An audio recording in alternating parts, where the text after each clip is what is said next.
জন্য কোরআনে আলোচনা হইলে ইমানদারের ঈমান বাড়ে। হুজুর বলতে থাকেন কোরআনে যেটা আছে সেইটাই বলবেন, যার পক্ষে যাক আর বিপক্ষে যাক আমরা শুনতে রাজি, আমরা আমল করতে রাজি, এই ইমানদার। যাদের দিলের মধ্যে ঈমান আছে তারা কখনো নামাজ ছাড়তে পারে না, পারবে? যাদের ঈমান আছে তারা কখনো সবর ভুল করতে পারে না, যাদের দিলের মধ্যে ঈমান আছে তারা কখনো আলে ওলামার মাহফিলে বাধা দিতে পারে না। রব্বুল আলামিন বান্দাকে বুঝাইতেছে, বান্দা সময়টা এত গুরুত্বপূর্ণ, সময় যদি চলে যায় তাহলে কিন্তু তোমার মূল্যবান সম্পদ হারায় গেল। আজ সময়ের কসম, সমস্ত মানুষ ক্ষতিগ্রস্তের মধ্যে। অতএব যদি সফলতা পেতে চাও সময়কে কাজে লাগাও। কাজে লাগাইলে সময়কে সফলতা আসবে কিনা বলেন? যদি জান্নাত পেতে চাও তাহলে কি করো? সময়কে কাজে লাগাও। আল্লাহ নিজে বলতেছেন সময় এমন একটা জিনিস, একটা চাক বান্দা বরফের মতো। ইমাম রাজি রাহমাতুল্লাহ আলাইহি বলেন, আমি সূরাতুল আসর তাফসীর তো একজন বরফ ফলার কাছ থেকে স্পষ্ট হয়েছে, বুঝেছি। বাজার থেকে এক ব্যক্তি ঘোষণা দিতেছে যে তোমরা কে আছো, লোকটার উপর রহম করো, লোকের পুঁজি গলে যাইতেছে।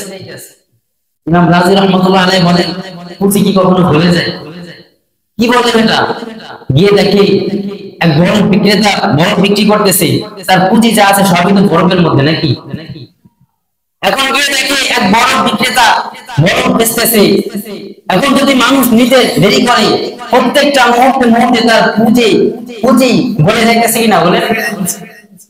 তো ঘোষণা দিতেছে তোমরা এর থেকে রহম করো, তার পুঁজি গলে যাইতেছে, তোমরা এই জিনিসটা সংগ্রহ করে তার পুঁজিকে রক্ষা করো।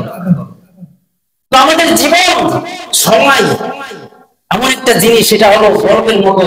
প্রত্যেকটা মুহূর্তে আমার জীবন থেকে একটা অংশ কমে যাইতেছে না। আল্লাহ আমরা পছন্দ খাই কার নামে? আল্লাহর নামে। কেন? কারণ আমরা এই জিনিসটাকে শক্ত করার জন্য, বিশ্বাস করার জন্য আল্লাহর কসম খাই, কারণ আল্লাহ সব থেকে বড়। কিন্তু আল্লাহ এখানে কসম খেয়েছে কার? আল্লাহ সময়ের কসম, যুগের কসম। কেন খেয়েছেন? আল্লাহ ওই জিনিসের কসম খান ওই জিনিসের সাথে যখন ওই মূল্যবান জিনিসটা কার সাথে সংযুক্ত থাকে, বান্দার সাথে সময়ের সংযুক্ত আছে না। অতএব বান্দাকে সময়ের গুরুত্ব বোঝানোর জন্য আল্লাহ রব্বুল আলামিন সময়ের কসম খেয়েছে। সময়ের কসম। আল্লাহ রব্বুল আলামিন বান্দাকে সময়ের গুরুত্ব বোঝাইতেছে। কেমন জানেন? যেমন পরীক্ষা দিতে গেলে 2-2.5 ঘন্টার মধ্যে একটা সময় ফিক্স করা থাকে না। এই সময়ের মধ্যেই পরীক্ষার্থীরা কি করবে? পরীক্ষা দিবে। যখন পরীক্ষা যে নিয়ন্ত্রণ করে, হল রুম যে নিয়ন্ত্রণ করে, সে যখন দেখবে একজন বাচ্চা না লিখে বসে আছে, তখন বলবে বাবা সময় তো শেষ হয়ে আসলো, একটু মনোযোগ দিয়ে লেখো, যা পড়ো তাই লেখো, ঠিক না? বসে থেকো না, যা পড়ো তাই লেখো, বাবা সময় শেষ হয়ে যাইতেছে। আইনা ঠিক তেমনি ভাবে বান্দাকে বোঝাই, বান্দা সময় শেষ হয়ে যাইতেছে। সময়ের কসম, ইন্নাল ইনসানা লাফি খুস, পৃথিবীর সকল মানুষ ক্ষতিগ্রস্ত। অতএব সময়কে কাজে লাগাও, যা পড়ো আমল করো, যেটা পড়ো আমল করো। তোমার সময় ফুরিয়ে গেলে কিন্তু আর সুযোগ দেওয়া হবে না। সময় যখন ফুরিয়ে যাইবে তখন যদি চাই কোন ছাত্র ছাত্রী যে আমি পরীক্ষার রুমে বসে লিখবো, তাহলে কি লিখতে দিবে? সে যত বড় প্রধানমন্ত্রী যদি ছেলে হোক মেয়ে হোক, সে যত ক্ষমতাধারী ছেলে মেয়ে হোক না কেন, হলে কি থাকতে দেওয়া হবে? যদি বের না হয় গোড়ার মধ্যে ধাক্কা দিতে তারপরে হল রুম থেকে বের করে দেওয়া হবে। আমাকে আল্লাহ রব্বুল আলামিন, আপনাকে আল্লাহ রব্বুল আলামিন একটা হায়াতকে নির্দিষ্ট করে দিয়েছেন। হায়াত যখন শেষ হয়ে যাবে আমি থাকতে চাইলেও আর থাকতে পারবো না। যখন হায়াত শেষ হয়ে যাবে, আমি যখন লাশ হয়ে যাইব, যখন আমার বিদায় বেলা হয়ে যাবে, আমাকে কেউ দুনিয়া থাকতে দিবে? আল্লাহ পরের আয়াতের মধ্যে বলেন, ইন্নাল ইনসানা লাফি খুস, পৃথিবীর সকল মানুষ কি ক্ষতিগ্রস্ত, ইল্লাল্লাযীনা আমানু, তবে তারা ক্ষতিগ্রস্ত না যারা আমানু কি করেছে? ঈমান এনেছে। ইল্লাল্লাযীনা আমানু, যারা কি করেছে? ঈমান এনেছে।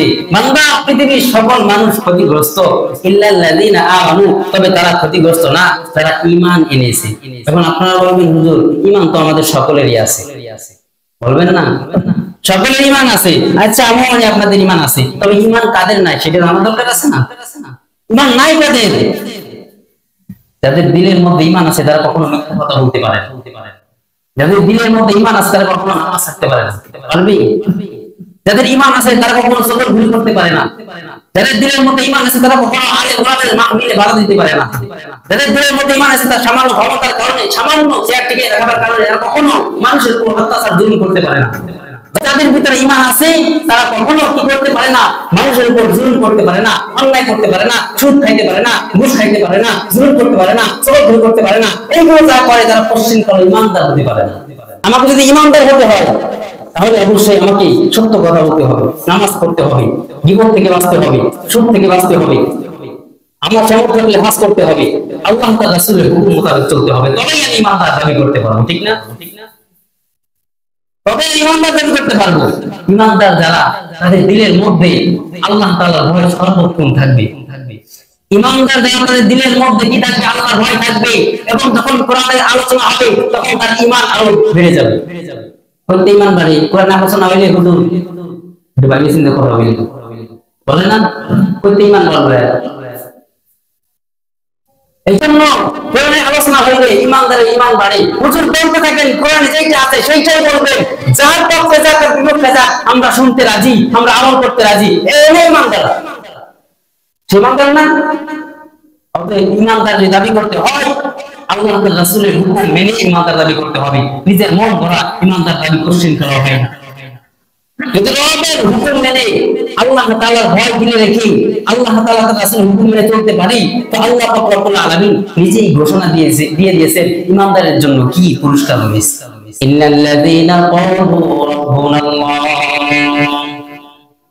إن الذين قالوا ربنا الله ثم استقاموا تتنزل عليهم الملائكة ألا تخافوا ولا تحزنوا وأبشروا بالجنة التي كنتم توعدون। আল্লাহ রব্বুল আলামিন বলেন যে আমাকে রব বলে স্বীকার করে, ইন্নাল্লাযীনা ক্বালু রাব্বুনাল্লাহ সুম্মা ইসতাকামু, এবং প্রত্যেকটা কাজের ক্ষেত্রে আমি আল্লাহ রব্বুল আলামিনকে স্মরণ করে সে সামনের দিকে আগাইতে থাকো, আমি আল্লাহ রব্বুল আলামিন তাকে জান্নাতের সুসংবাদ দান করে দিলাম। বলেন সুবহানাল্লাহ। যদি দিলের মধ্যে ঈমান রেখে আল্লাহ তাআলার হাবিবের পথ মোতাবেক যদি আমরা চলতে পারি, আল্লাহ তাআলা নিজে ঘোষণা দিয়েছে তার জন্য জান্নাত ওয়াজিব। বলেন সুবহানাল্লাহ। জান্নাত যদি পেতে হয় তাহলে কি করতে হবে? আল্লাহ তার রাসূলের মোতাবেক চলতে হবে এবং জবানের মধ্যে, দিলের মধ্যে সব সময় ধ্যান রাখতে হবে ইন্নাল্লাযীনা ক্বালু রাব্বুনাল্লাহ, আল্লাহ আমার রব। এই জিনিসটা যদি কার দিলের মধ্যে থাকে তাহলে তার দিলের মধ্যে ভয় থাকবে। এই জিনিসটা যদি কার দিলের মধ্যে থাকে তাহলে সে কখনো মিথ্যা কথা বলতে পারবে না, সুদ খাইতে পারবে না, জিনা করতে পারবে না, অন্যায় করতে পারবে না, অন্যায় ভাবে কোন আলেম উলামার উপরে জুলুম করতে পারবে না। বলে পারবে কিনা? পারবে না। যদি না করতে পারে তাহলে দেখবেন যে ব্যক্তি আল্লাহ তাআলার রাসূলের কোরআনের কথা শুনে তার দিলের মধ্যে ঈমান বৃদ্ধি পায়। কোন গুনাহ করতে গেলে যখন বাধা আসে বুঝবেন তার ঈমান পরিপূর্ণ আছে, আর যদি এমনটা না হয় মনে করবেন তার ঈমানও নাই। ঈমান কাকে বলে? কোন মেয়ে যদি পুরো উন্মুক্ত হয়ে আমার সামনে হাজির হয়ে যায়, আমি বলবো না খোঁজ না, আমি পারবো না, ঠিক না? এটা নামই তো ঈমান। কারণ পৃথিবীর কেউ না দেখুক, দেখছেন কে? বলেন আমার আল্লাহ দেখছি।